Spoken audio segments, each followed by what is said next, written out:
This is after years and years of industrial farming. Yeah. You still needed to like take courses. Like, what did you need to learn there? How to completely rethink about it.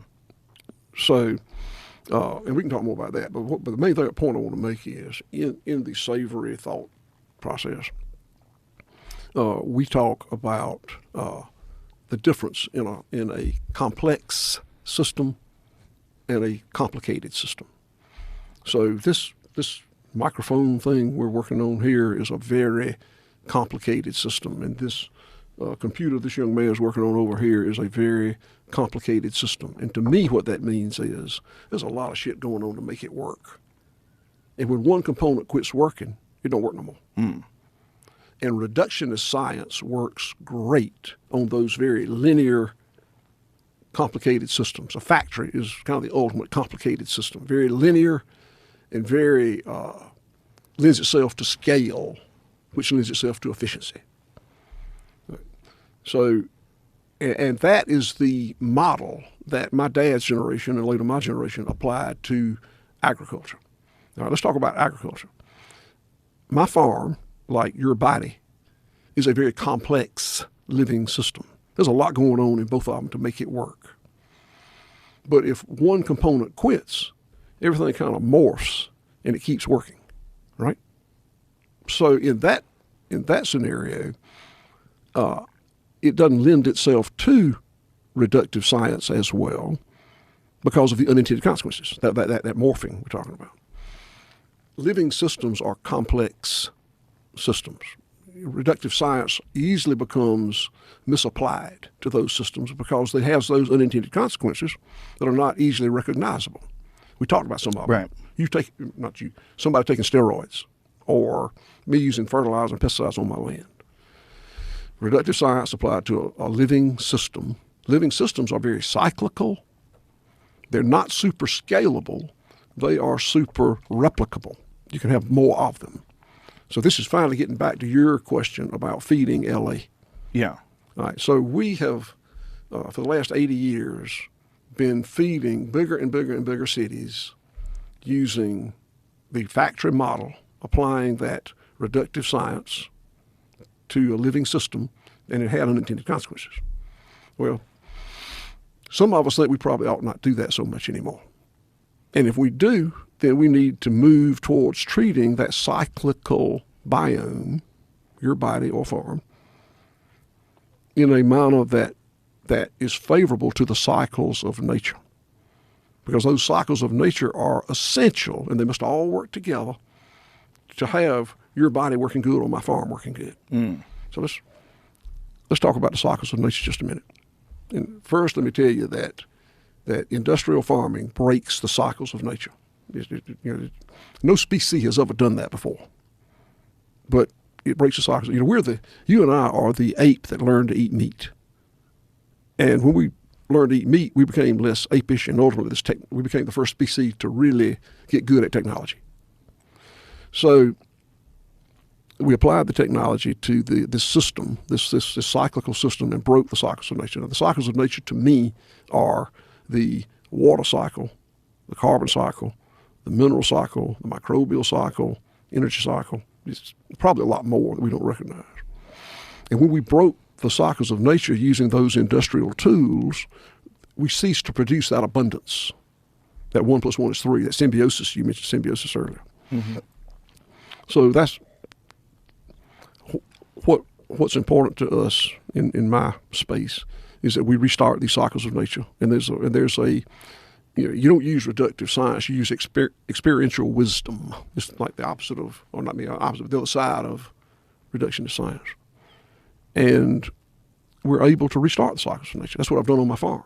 And could you please show that water video for me, please? This is one cycle of nature, but I want to talk a little bit about how they all tie together. And is this your farm? It is my farm. Okay. Well, it's my farm and a neighbor's. That's coming off my farm, and that's coming off a neighbor's farm. You see that? Oh, boy. So your farm, the water runoff is clear. All right. Their farm, the water runoff is a very muddy, dark brown. That's crazy. So what we're seeing is there's a lot of reason for that. pivot of corn. Make Spencer shut up, if you don't mind. So that water, that's my neighbor. Right. That's across the road from White Oak Pastures. And they're good. They're good people. They're fine people. They're my relatives. They're good people. But they farm their land very conventionally, or someone does. So what is in that water that's causing it to be that color? Well, there's no good news, but the good news is subsoil. The topsoil is gone. Topsoil is because of the way they've been running their farm. Yeah. The topsoil's gone. So that's all subsoil. But on top, see, that was corn. And it's not unusual to put several hundred pounds of chemical fertilizer per acre on corn. So that a lot of that several hundred pounds of chemical fertilizer is in that water as well. Oh, geez. It's also very common to use, in fact, ubiquitous to use herbicide, insecticides, some fungicides on that. So those sides are in that water too. And there's no consequences to that stuff going in the water? No financial consequences? You don't get in trouble for that? No. If it was a construction site, you'd be in trouble. But so do fish live on your side of the river and not downriver? Because it looks like those fish. I can't. That is like the craziest line. Like when you look at the line there, the line of the mark between your land and his land, it's about as clear as it gets. Like literally, no pun intended. Your side is clear water. His side is disgusting. All right, so let me answer the fish question. Okay. I have not done fish studies, but that water goes to Apalachicola Bay, to the Flint River or Chattahoochee River, and they both come together. Ultimately, they come out in the Apalachicola Bay of the Gulf of Mexico. There you go. There's a picture of my farm on the left, that same farm you just saw on the right. Jesus. So Apalachicola Bay used to be famous for its oysters, just wonderful oysters. But they have banned oystering in Apalachicola Bay because the numbers are down. So an unintended consequence of that is the death of the fishery in Appalachia. And an oyster purifies 50 gallons of water a day. That's what an oyster, you know how they work, that filtration system, right? So not only do we not have good Apalachicola Bay oysters to eat, we're also missing out on that benefit. I'll say one more word about that. You talked about the quality of the water, the muddy versus not. What you couldn't know is the quantity. So I'm not sure exactly how big the watershed is from that coming off my farm, but probably a couple of thousand acres. And I'm not sure how big the watershed coming off my neighbors, but probably a couple hundred acres. So not only is the quality way different, but the quantity. So it's pouring out. You can see it pouring out. All right, let me explain that to you. So that's the water cycle. Now the carbon cycle, right? All these cycles work together. So because of the way we've managed my land for the last 25 years, my organic matter in my soil is 5%. You can look on my website, whiteoakpastures.com, under the Land Stewardship tab, and there is a LCA, life cycle assessment, that was done on my farm. It'll show that over the last 20 years, the organic matter on my farm has gone from 0.5% to 5%.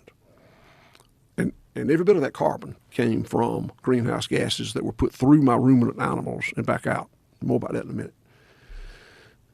But the reason for the water is 1% organic.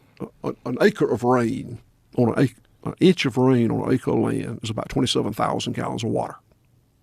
If it rains 1 inch on an acre, that's 27,000 gallons of water. 1% organic matter will absorb a 1 inch rain event. Because my land's over 5% organic matter, I can absorb a 5 inch rain event if it comes slowly. Well, not in 30 minutes, but if it comes slowly. The land that you saw with my neighbors would be about 0.5% organic matter. So it can't. 0.5%. Yeah, that's what mine used to be. That's a function of industrial farming. And how did you turn it around? Animal impact. Period. Animal impact. And and this is what you learned from the savory method? Correct. And so